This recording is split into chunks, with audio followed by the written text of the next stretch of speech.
बिस्मिल्लाहिर्रहमानिर्रहीम। अस्सलाम वालेकुम। आज मैं आपको बताऊंगी बहुत ही मज़ेदार मीठे की रेसिपीज बनाने का तरीका, जो सिर्फ दो चीज़ों से तैयार होगी, गाजर और सेवइयां से। उम्मीद है कि आपको मीठा पसंद आएगा। अगर मीठा अच्छा लगे तो इसे लाइक, शेयर और सब्सक्राइब करना मत भूलिएगा। अब चलते हैं और शुरू करते हैं अपनी आज की रेसिपीज। इसके लिए आप गाजर लें 700 ग्राम। इसको आप धोकर इसका छिलका उतार लें। पहले आप इसका छिलका उतारें, फिर आप इसको धो लें। इसके बाद आप इसको क्रश कर लें। इस तरह का, इस साइज़ का आप गाजर को क्रश कर लें। कोशिश करें कि गाजर जो है वो अच्छी किस्म की लाल हो और ज़्यादा मोटी ना हो, क्योंकि ज़्यादा मोटी गाजर जो है वो अंदर से सख्त होती है। इसलिए आप नॉर्मल किस्म की गाजर का इंतखाब करें और इसको आप इस तरह का क्रश कर लें। इसी तरह सारी गाजर को क्रश करने और तैयार करने के बाद आप इसको एक साइड पर रखें। अब आप सेवइयां लें, तकरीबन 1 प्याली आप सेवइयां लें या आप आधा बंडल सेवइयां ले लें। इसको आप तोड़कर छोटे छोटे टुकड़ों में तकसीम कर लें। इसको आप हाथ के साथ फोल्ड करें, तोड़ें तो इसको छोटे छोटे टुकड़ों में तकसीम करके इसको तैयार कर लें। दोनों चीज़ों को आप पहले तैयार करें। इनको तैयार करके एक साइड पर रखें। अब आप चूल्हे पर कढ़ाई, देगची या तांबिया कोई भी बर्तन रखें जिसमें आपने मीठा बनाना है। इसमें आप 2 चम्मच घी डालकर इसको आप अच्छी तरह गरम करें। देसी घी डालने के बाद आप इसको अच्छी तरह गरम करें और फिर आप इसमें इलायची सब्ज़ 2 से 3 अदद डालकर कड़कड़ा लें। जब इलायची ब्राउन हो जाए तो आप इसमें क्रश शुदा गाजर डाल दें। गाजर डालने के बाद आप इसको मिक्स करें, चम्मच चलाएं और इसको आप अच्छी तरह नरम कर लें। इसको आप 4-5 मिनट तक अच्छी तरह नरम करें।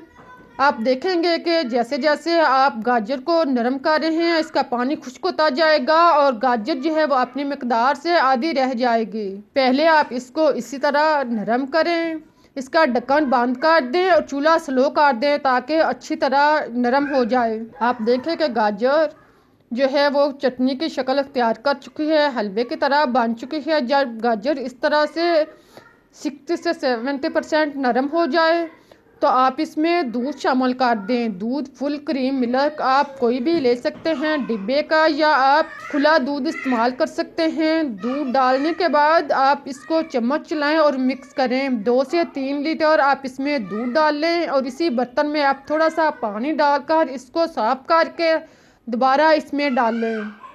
अब आप चम्मच चलाकर गाजर और दूध को अच्छी तरह मिक्स करें। दोनों चीज़ों को अच्छी तरह मिक्स करने के बाद अब आप इसके ऊपर ढक्कन दें, लेकिन ढक्कन आप फुल बंद ना करें। ढक्कन थोड़ा सा खुला रहने दें ताकि दूध जो है वो बॉयल होके बाहर ना आए। जब दूध बॉयल होना शुरू हो जाए तो चूल्हा जो है वो नॉर्मल कर दें और इसको पकने दें।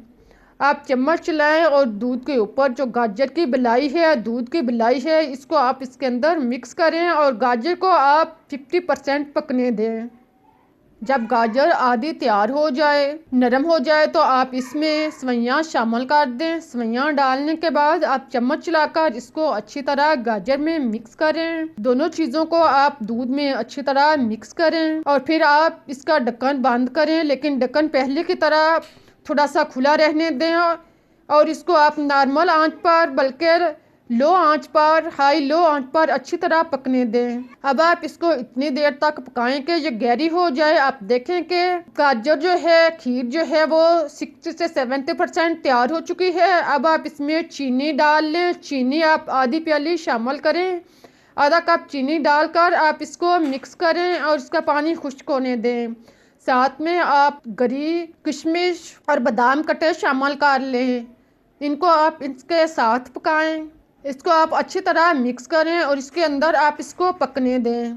अब आप इसमें कंडेंस्ड मिल्क आधी प्याली शामिल कर लें। कंडेंस्ड मिल्क डालने के बाद आप इसको मिक्स करें, चम्मच चलाएं। इन सारी चीज़ों को आप अच्छी तरह मिक्स करें। फिर आप इसको गहरा होने तक पकने दें। अब आप इसको इतनी देर तक पकने दें कि ये बिल्कुल गहरी हो जाए, खीर की तरह बन जाए।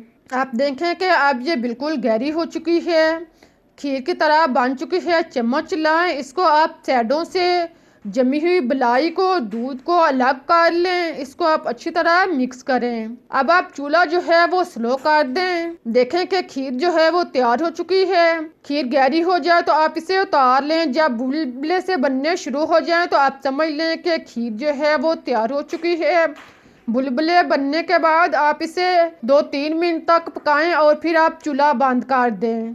अब आप इसको उतार कर नॉर्मल हालत में कर लें। इसके बाद आप इसको प्लेट या बर्तन में निकालें। बहुत ही मज़ेदार और टेस्टी मीठा तैयार हो चुका है। इस तरह से आप मीठा बनाएंगे तो यकीन करें सभी उंगलियां चाट कर खाएंगे। आप इसे खुद खाएं, मेहमानों को दें, दावत पर बनाएं। अगर आप इसको दावत पर बनाएंगे तो ये आपकी दावत को 4 चांद लगा देंगे। इसके ऊपर आप ड्राई फ्रूट लगाएं और मज़े से खाएं। मुझे इजाज़त दें, फिर मिलते हैं एक नई और मज़ेदार रेसिपीज़ के साथ। लेकिन आप जाने से पहले रेसिपीज़ को लाइक करना, शेयर करना और सब्सक्राइब करना मत भूलिएगा। अल्लाह हाफिज़।